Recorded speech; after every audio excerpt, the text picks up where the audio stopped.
Halo semuanya, selamat datang kembali di channel ini.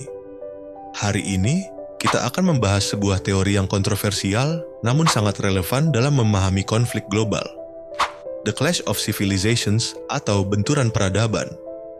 Pernahkah kalian bertanya-tanya, mengapa dunia terasa semakin terpecah?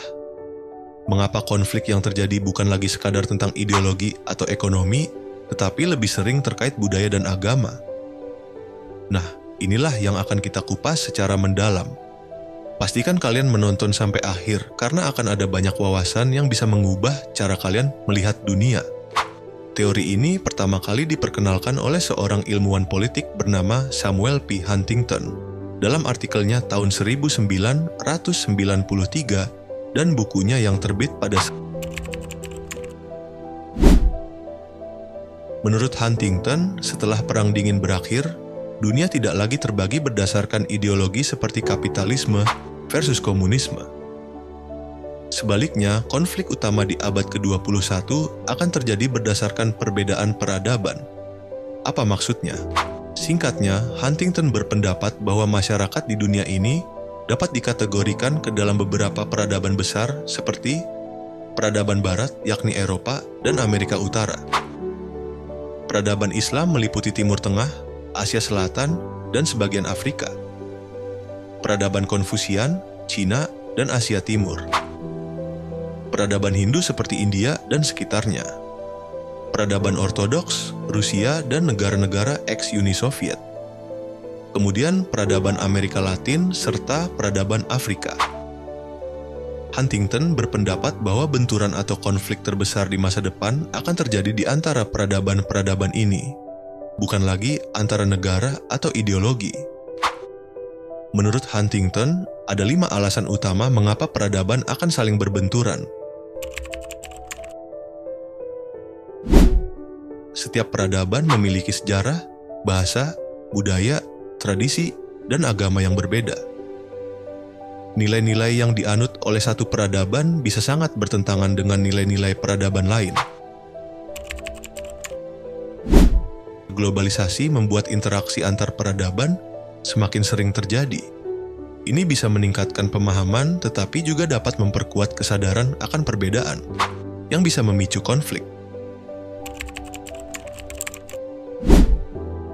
Ketika peradaban non-barat mengalami modernisasi, mereka tidak selalu menjadi barat dalam hal nilai dan budaya. Sebaliknya, mereka cenderung mempertahankan identitas budaya mereka sendiri.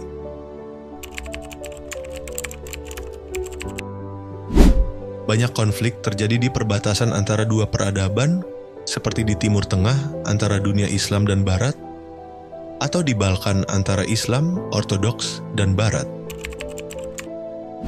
Fenomena King Country Syndrome ini adalah kecenderungan suatu negara atau kelompok untuk mendukung pihak yang berasal dari peradaban yang sama.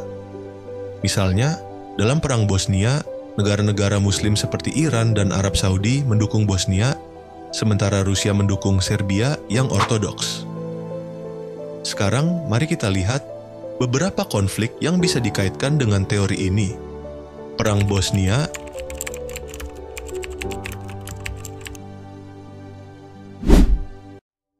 Perang ini merupakan konflik antara Muslim Bosnia, Serbia Ortodoks, dan Kroasia Katolik. Serangan 9 November dan Perang Melawan Teror merupakan benturan antara dunia Islam dan Barat. Ketegangan antara Amerika Serikat dan Cina. Bukan sekadar persaingan ekonomi, tetapi juga pertarungan antara peradaban Barat dan Konfusian. Invasi Rusia ke Ukraina pada tahun 2022. Sebagian besar analis melihatnya sebagai upaya Rusia untuk mempertahankan pengaruh peradaban Ortodoks melawan dominasi Barat. Huntington sendiri tidak pesimis. Ia menyarankan beberapa solusi agar dunia bisa menghindari benturan yang lebih besar. 1. Keseimbangan kekuatan global.